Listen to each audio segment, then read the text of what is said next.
New Orleans has this sort of magnetism that, for better or for worse, it sucks you in. I know people think of us as like this partying city with these festivals and Mardi Gras. When you have a city that has a 300-year-old history, there's definitely a lot of things to celebrate. There's a joy about it. There's also so much heartache. The house on Pacific, like the people of New Orleans, is resilient. It's fallen in disrepair over the past 15 years, but it's a very unique house. I mean, it's gonna be a lot of work. It's gonna be challenging. It always is. But we had an entire city that went underwater when Katrina hit, and we were able to rebuild it. So we're definitely not scared of this house. It's gonna be hard work, but anything that's worthwhile is hard work.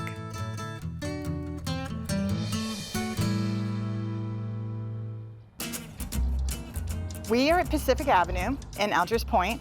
It's actually the second most historic neighborhood in the city. This house is a unique house for the neighborhood. It's unique because of the setback from the street and that it's on 2 lots, so it actually feels really almost like southern but country. The house is about 2,800 square feet. Yep, it's a big home, a family home, so we're hoping it'll bring a family back into the neighborhood. This is actually a house built in front of another house. I think originally there was a small Creole cottage that was on the property, probably from the mid-19th century. And then over time, perhaps the family grew and they needed more space. And so they actually took apart another house and built a house in the Victorian era in front of the Creole cottage. We don't know for sure which house came first, so there are a lot of mysteries that we're hoping to uncover throughout this renovation. We're gonna spruce up the facade with a fresh coat of paint and plant large native trees and a picket fence to enhance the streetscape of the block. Let's go inside and see the rest. This room was really great because that wall that was originally there separating like the 2 sides of the house is gone. So we're gonna keep it open like this. We have this wonderful fireplace and mantle, and you can see what great shape the brick is in. So we're really just gonna leave this here. And this is where we found all of our wonderful surprises about the barge board construction of this part of the house. Now, barge board comes from all the barges that floated down the Mississippi River.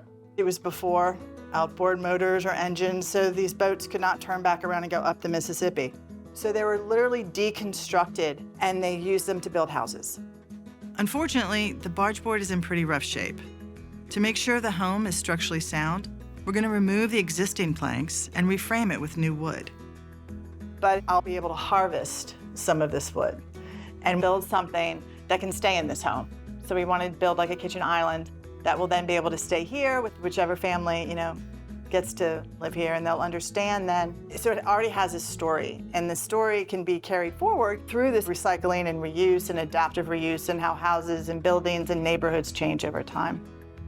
For the front Victorian-style portion of the home, we'll keep the layout the same and restore our favorite old pieces, the windows, doors, and double-sided fireplace at the center of the room. The subfloor is actually made out of barge board, which is really fascinating, very challenging, and you can see the years of rot and neglect. So this will be at a hallway, and this room they kind of used is the dining room. So what we're gonna do now is we're actually going to move back, and we're gonna keep the opening here, and then we'll have a smaller office space. And so we're gonna actually reuse these great French doors that are right here, and we're gonna move them from this side to right here. And actually they'll face the window, which I think is wonderful to add more natural light anytime into like an interior hallway. And then as we turn around, this was an under the stairs bathroom. You can see there's this old trim detail that was underneath the newel post. And so we're gonna keep the ceiling back, and that's just gonna now be like another feature to this bathroom that's gonna kind of, again, speak to the change of the house. At the center of the home, where the structures merge, we'll rebuild the powder room under the stairs with modern amenities. Across the hall, we'll build out an office that will also serve as flex space. There are 3 bedrooms on the second floor of the home, but the primary suite is on the first. This entire part will be torn out, so you'll have a very large primary. I'm looking at it's gonna be probably about 15 by 15. And then as you walk into the primary suite, this will become a primary bathroom right here, And then on this side, we're going to be adding a door, and this will become your primary walk-in closet, which will be really nice size.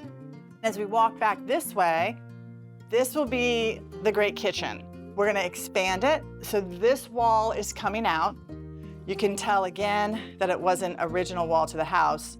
You can just tell by looking at the studs. We're taking out this new-ish like vinyl casement, and we're gonna basically build to fit this opening a wooden casement window. And then here will be that fabulous island that we're building out of reclaimed barge board from the house. We'll see the most changes at the back Creole cottage portion of the home, where we'll expand to allow for a gracious primary suite and a grand open kitchen. And the best thing is, what I'm super excited about, is that we're building a wraparound screened-in porch. And so you'll be able to open the kitchen door from here and go out onto the porch, where you'll be able to have family gatherings, crawfish boils, anything that you want will be right out here. The wraparound porch addition will be finished with a beadboard ceiling to give it a traditional Southern feel. We have a lot of work to do to get this fixed up and on the market in 5 months, but we're really excited about the vision. So where we are here, Calvin, we're gonna reframe this wall. So I want to reuse those doors, the French doors, to put right there. We're gonna start framing and doing all the shoring, so I don't want these to get messed up. Okay. So can we just take them out now, throw them in the back of the truck, and then we'll just bring them back to the shop? Yeah, I'll get Jim and Chris in here, and they'll get right on it. All right, cool. All right, thank you. It is about the team with this particular house, because it is so large, and it is gonna be very challenging. This one just wants to pop off. Clear. Calvin, Jim, and Chris are really the hands-on people going to be doing all the building.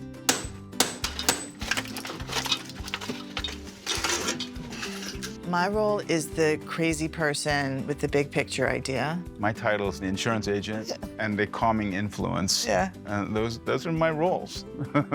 Because it's a large house, the problems are going to be larger. You've got more square footage, you've got more opportunity for things to go wrong.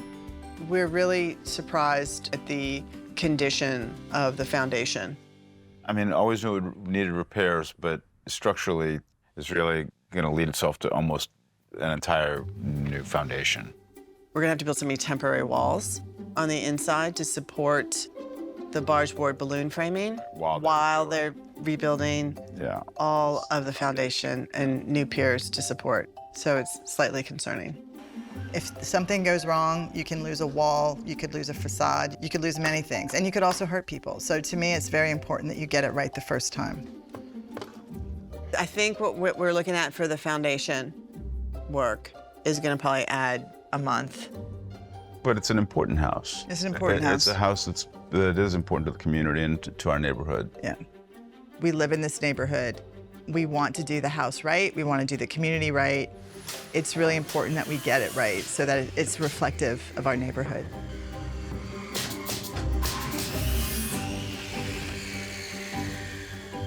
All right, so this is barge board. Taking the material back to the shop, we'll be able to reuse it. This we can use and turn into a kitchen island for this house to stay with the owners. Hopefully stay with the house forever.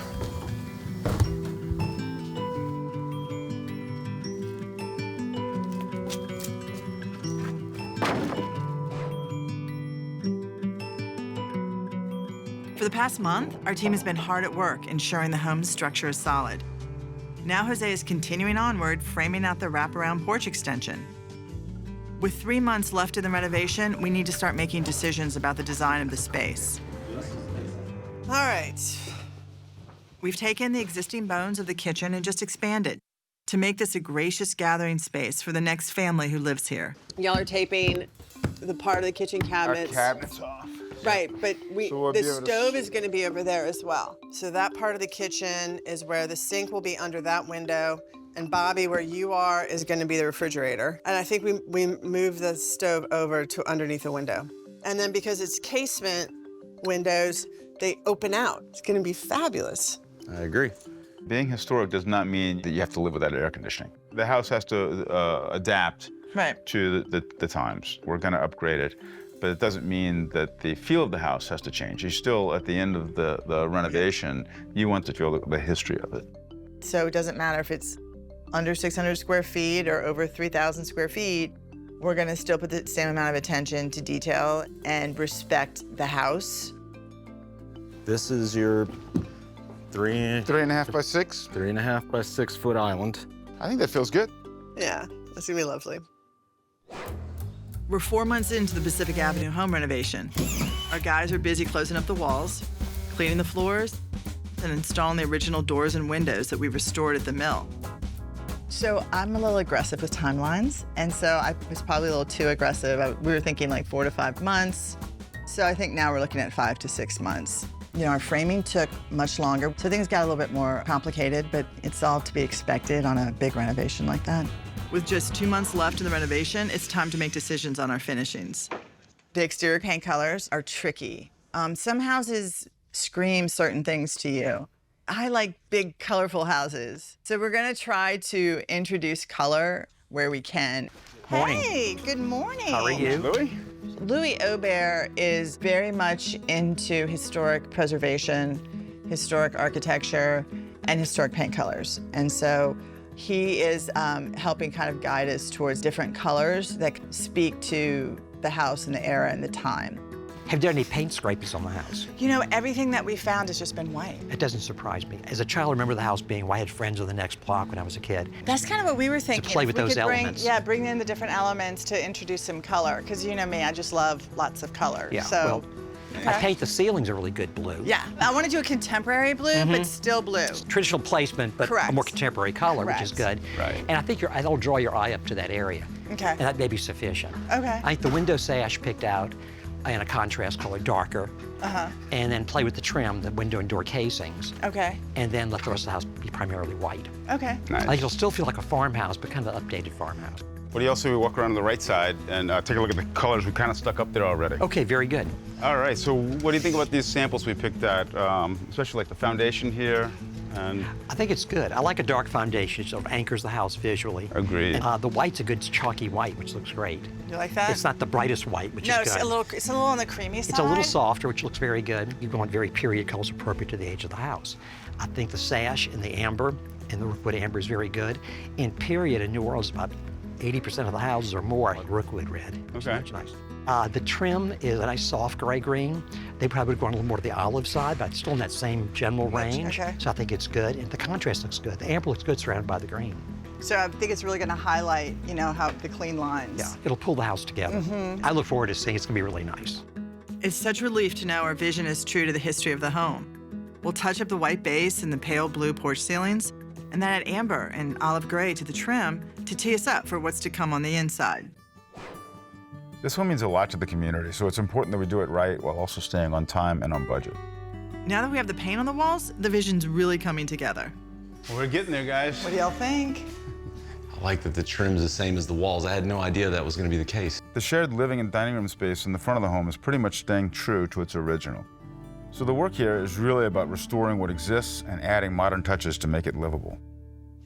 And then we have this mantle. So Kavanaugh at Strippies did say that oak mantles don't hold up well. I think it'll clean back up. We just need to re-glue it and attach it back together. Yeah, I think if we sand it and then, It's you got know, nice lines to it. It's not a bad look for an old weathered piece. So yeah, we can clean this up. All right. And you see how nice, you see, this is what I was talking about, y'all. See how, like, it's really rare to find one this wide. That's why I was really thrilled, and it actually fits perfectly. I'm excited to see your cabinets that you put in. Here's the kitchen. Well done. Thank you. Cabinets are great. I like the color, I like the dark. Yes, sink underneath the window. Good. And then, Calvin, what else is under the window? Oh, never done this before. 48-inch stove, oven directly beneath a window. I see the vision. I'll let you go with it. Things are really starting to shape up at the house, but we're still a month behind schedule from the setbacks at the start of the renovation. So we all need to chip in to finish the home in the next 2 weeks and get it on the market by the end of the season. The marble is on site for our kitchen countertops, so the guys are carefully cutting it to fit our custom cabinetry. Now that the bargeboard island is stained and sealed, we can install the finished piece in the house. It looks amazing, and I was really concerned that it would sort of overpower that kitchen, but it doesn't. It makes it feel warm. And the great thing too about the bargeboard island is like everybody worked on it. The frame, the siding, the cypress siding, the pieces that we took off the house, you know, to the bargeboard, and then everything is just part of the house. So it's really a great symbol of what we did on that property. And the final push, we're gonna be starting to get the wallpaper installed, which I know you're really excited about. I am excited about it. I know you're apprehensive about it. I am very apprehensive about it. The guys made all the bathroom vanities from scratch using the wood that we had at the mill. The pale blue vanity in the primary suite will be a nice tie-in to the original blue porch ceilings on the exterior of the home. The wraparound porch, we did the flooring, and we installed the beadboard of the ceiling. It really looks good. I love how it came out. Yeah, it's fabulous. The thing about renovations, and especially historic renovations on very old homes, you really don't know what you have until you jump in. And so you have to learn how to be flexible and to problem solve while still having a basic love of the integrity of the structure. We started this house not knowing it was going to be a 2-story bargeboard house, not knowing the framing that was going to be involved, and it cost a lot more money in the budget. However, we feel that that's going to really ensure that that house doesn't have any... Yeah, it's done right. It's done right, and it's done right for a long time. There she is. I love the colors. They do look sharp. The whole house is completed. We're finished. We're finished. So, this is what 6 months of hard work looks like. And I think it really paid off. We absolutely love the colors. I think that they all really complement each other. Your paint colors look great. I think it makes you look up. And then the porch ceiling blue, which is a traditional thing down here in the South, but we kind of repainted it with more of a modern blue. It's not as so baby blue. It's got a little bit of green in it. And I think that the orange really plays off of it very, very well. When we're talking about colors, the house kind of has an overall theme to it. Yeah, like a continuity. Have a really nice transition from the outside to the inside. So let's go on in. Let's do it. Come on. All right. In the dining room, Yep. which is part of the original structure. Right, remember, this was when the house was gutted. Right. It was all bargeboard walls. Solid inside. bargeboard. The flooring had some gaping holes in it. Massive holes. So we brought all the stuff that was still good and salvageable. We kind of matched it with where we could. Right, tightened it all up. Yep. The chandelier turned out fabulous. Yeah. This was something that we got out of salvage sale. And it actually had a lot of crystals on it, but I just thought when we took them off, it looked a little bit more simple in a way, and I thought it felt better with the house. It does feel better with the house because, just like we said, the moldings and everything, this is more of a simple house. I mean, one of the fancier things we had was the mantle. True. That probably wasn't original to the original structure of the house, but was original to the house when we purchased it. We took the mantle off. Did a lot of sanding on it, and then refinished it. And so on the other side, the living room, I think, again, this old space, which was built over 150 years ago for a family home, is going to work really well and translate really well for a modern I think it family. does. It's open, it flows well. Yeah, between the dining room and the living room. On fireplaces, I love painting them darker. I think when you paint them darker than the wall colors, a lot of people tend towards trying to paint them the same color of the trim, and then I think they don't stand out as much. So we went a really dark gray-green again, and I think it just gives us its own presence. And it also ties in very well, I think, with the overall color scheme. I think you can see here how we're bringing in some of these blue-greens that are lighter and some darker colors that work from the outside. And the transition, like we said, from the outside to the inside. Yeah. And remember, this was right here, the bargeboard subfloor. Like, I had never there's even a huge hole seen. here, and we had to take up all that bargeboard subfloor, put in a whole new subfloor, and then this floor, and we also had milled from old wood on top of the subfloor. Right. So it's solid, not going anywhere. That's true. And then here's our office. And this so room great. is, like I said, versatile. It's it can be used for so many different things, right? I agree. And these doors, Those were original, at least to the house when we purchased it. these were the doors that were original to this location right here on the house. And we really wanted to reuse them somewhere in the house. And this made a lot of sense because of the glass panes on the door. We're able to now also get natural light into an interior hallway. So let's walk this way. So here's the wonderful primary bedroom.